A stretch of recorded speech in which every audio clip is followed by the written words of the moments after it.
Hey guys, this is Don from TDA coming back with another deck profile for this week. This week what I have for you guys is Branded Dragonmaid. Now, while I don't think this is a definite meta contender, I do think it's a pretty fun rogue option. It can definitely surprise some people and steal some games, especially on the local level. So if you have some interest in playing Branded and you have a Dragonmaid engine or it's just something you really enjoy, I do definitely recommend this deck. I think it's pretty fun and has a little bit of playthrough. So, just going to go into the card by card. For the Dragonmaid engine, the starter, 3 copies of Chamber. It's the best one in the deck. It gives access to all your spells and traps that are Dragonmaid, and those are the best cards in the Dragonmaid engine. Being able to constantly recur itself and on summon, search a fusion spell, or give you access to the traps every turn is just a great effect, and definitely a mandatory 3 of. Moving on, 3 copies of Parlor.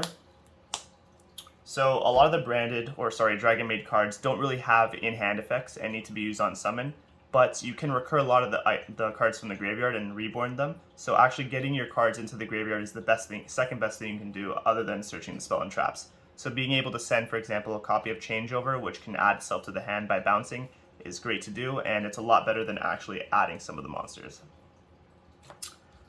Next, a 2 of Nurse Dragonmaid.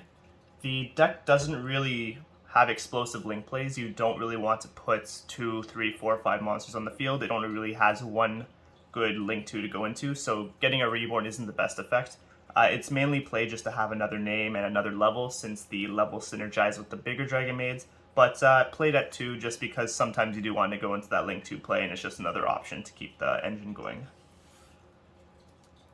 Lastly, 1 copy of Kitchen.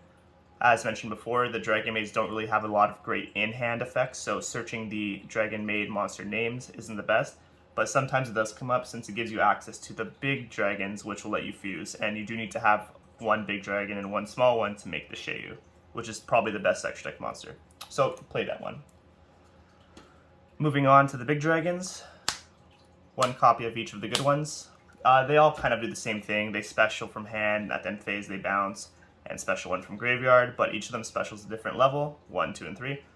You play 1 each just to give you access to all the different plays from the graveyard, and I wouldn't change this ratio at all. It's just what you need. They're kind of sometimes bricks in hands, but being able to have a big beater on the board does sometimes come up. Next, for the Branded, 2 copies of Albion. This card kind of doubles as a Branded card, but also a Dragonmaid card, just because this card can be used with the smaller dragons to fuse into Sheu, since it requires a level 5 or higher dragon monster. Not only that, once it's in the graveyard, you can shuffle it back, send a Branded opening, and now it gives some of protection to your Sheu or any of your fusion monsters, just because Branded opening reads that it protects fusion monsters, not only Branded ones. Keeping on with the Branded engine, we have 1 copy of Albion. The ratio seems a bit weird, but you only really want to see this once. Once you get the Branded fusion in rotation, you don't really want to keep going into that play. There's only 1 card it really wants to search, since the other one's point is to get this one out. So just a 1 of. If you see it, you normal summon it. It's not the worst, but it doesn't really keep your engine going. It's just a power 1 of. Next, 2 copies of Albaz. This card's crazy. Not only does it have a great on-summon effect, you can ditch a spell or trap that's a Dragonmaid just because they have recurability, but allowing itself to give you access to a super poly-like effect if you're going second and go into a Mirror Jade and get that engine going off of 1 card is already crazy. It typically will force out a negate just on summon, and it's played at 2 because sometimes if you need to go into an Albion and you banish it, you really want to have the second one in rotation if you ever go back into your Branded plays. Now for a bit of a weird ratio, 2 copies of Opening, 3 copies of Fusion.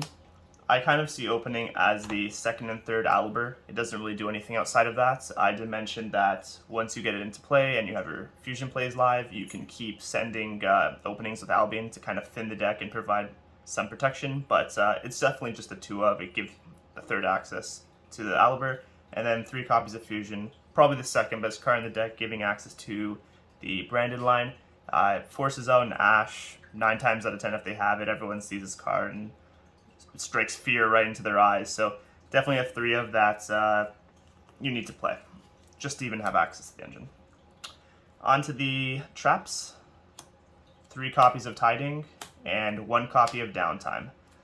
So both of these cards out Mystic Mine, which is already something great, but they both have effects to bounce your Dragonmaids back to the hand.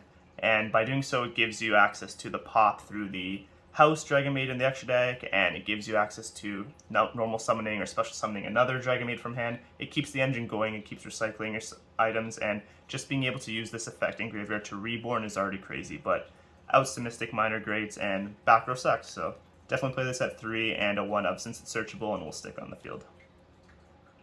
The fusion spell, 2 copies. You only really need, you can play with 1, I like 2 just because sometimes you do want to see it, but once it's in the graveyard it recurs itself by bouncing and you'll never really need the second one in your rotation, but if it's ever banished or you want to do a second fusion play, it's great to have. Another weird ratio, 2 copies of Hospitality. It does have a great effect that not only does let you reborn, but it lets you foolish as well. But like I mentioned earlier, reborn and going into link plays isn't the best thing for this deck. You want to stick to the fusion line, so it's just a 2-up for me. Onto the hand traps. 3 copies of Ash, 3 copies of Nibiru, 3 copies of Imperm. I think this is probably the best 9 hand traps you can run for the meta, assuming that you're trying to do an average and hit, I guess, a majority of pieces instead of siding for stuff specifically by running maybe something like Droll. But definitely play these 9.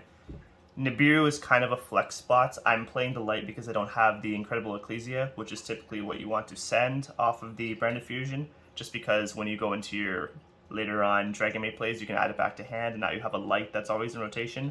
This is currently the only light in the deck. If you open 1, typically the other 2 are bricks, so I just send the other 2 off Branded Fusion, but those are the best options right now, in my opinion, for hand traps. Moving on to the extra deck. 3 copies of Sheu. Not only is this card a negate, an Omni negate, but when it shuffles itself back, it gives you access to House Dragonmaid, so it floats. It's a really sticky card, it's sometimes hard to out. This plus a Dragonmaid Tiding is already kind of crazy, a negate and a bounce for rogue tier level deck. But definitely a 3 of. You want to keep using this card every turn. You want to keep making it, so definitely play it at 3. And the card it floats into, House. Once you get House plus some of the Dragonmaid spells and traps in rotation, being able to bounce pop on both your turn and your opponent's turn kind of makes it kind of like a poor man's Unchained Abomination, just giving you access to pops over and over. Definitely a 2 of. If they out your first one, then you're only playing 1, Sheu has nothing to float into, so 2 copies just to keep the rotation going. Some of the branded ones now. 2 copies of Mirjade, 1 copy of Titaniclad, 1 copy of Brigand, 1 copy of Albalenitus, 1 of Lubellion, and then 2 of Albion. So just going to explain everything. 2 Mirjade, it's probably the best branded card. Lets you foolish for cost, so you can activate it under Dark Ruler and get access to your Albion for a search on the next turn. Non-targeting Vanish is crazy, and the effect where it Raigekis the field on end phase, if destroyed, just makes it such a sticky card and hard to out, and your opponent really has to think through their plays. 1 copy of Lubellion, you can send it, and Alibur, it's not the greatest, but just being able to access the branded plays without having to banish and only having to pitch a card lets you get rid of something in your hand that you kind of want in the graveyard and to keep going with your plays. Avalon, this is just crazy in the Dragon Link matchup. You set a Fallen of Albaz, you just super poly their whole board, and on end phase if this goes to the graveyard, search a Branded Fusion. I think that's kind of nuts, so definitely a 1-of since the deck has space. And then the 2 odd ones would be the Titaniclad and the Brigand. Brigand will special a Fallen of Albaz on the end phase if it's sent, or search it, but usually you want to special it and on summon attempt to use a super poly effect. It catches people off guard for not paying attention to the end phase effect, and being able to super poly and potentially going into a Mirjade is already pretty crazy. And then Titaniclad, it synergizes with the large Dragonmaids. You can make it with a Fallen of Albaz and one of the bigger dragons since they have over 2.5k, and it gets to be a big beater if you ever need to beat over something quite large. And then the last parts of the extra deck. 1 copy of Gravity Controller and 1 copy of Hieratic. Gravity Controller is a bit weird, but usually when I go into a Dragonmaid play, I'll fuse and special this in the extra monster zone. By putting Albion in the extra monster zone, it's a bit weird. You can't link further into that turn, but you put in defense, and if it gets impermed and your opponent can't out it on the next turn because you stop them with either your traps or your hand traps, you can just link this off into a Gravity Controller, and on the end phase you get access to your Branded Fusion again. So I think it's just a little power one-up I like to have. I don't know if it's the greatest, it's just something I'm testing out. And one copy of Hieratic. You could definitely bump this up to 2, but like I said, it's more of a fusion-based deck as opposed to a link-based. You can make this card with any of your 2 dragon monsters, including Fallen of Albaz. You can even use the Albion if you want to get it off the field as well. The card's nuts. Not only is it the bounce effect, but when it's tributed and sent to the graveyard for its bounce effect, you can special not only any of the Dragonmaids, but a Fallen of Albaz as well, and their effects are live, so the Search, the Send, or the Super Poly effect, just amazing to surprise your opponent, and you have so many options of what you want to get out. So that's the whole deck profile. If you guys have any suggestions, comments, or you want to know a bit of a combo line or test hands, please let me know. And as always, don't forget to like and subscribe and join the Duelist Alliance. Thanks, guys.